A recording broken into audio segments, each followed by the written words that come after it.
شاهد لحظة إعلان القاضي براءة أشرف حكيمي بعد اعتراف الشابة الفرنسية بتفاصيل صاعقة وصادمة هزت المغاربة وزلزلت فرنسا.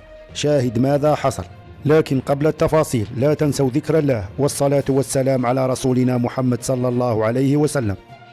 شرعت السلطات الفرنسية بشكل رسمي اليوم في محاكمة نجم كرة القدم المغربية أشرف حكيمي، وذلك على خلفية اتهامه باغتصاب فتاة فرنسية.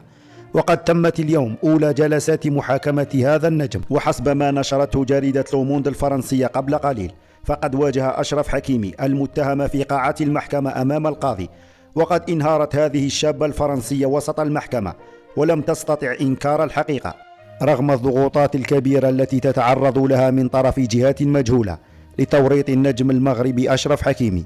وواصلت الشابة الفرنسية وهي غير قادرة على إيقاف دموعها: أشرف حكيمي بريء، أشرف حكيمي لم يغتصبني ولم يلمسني أبدا.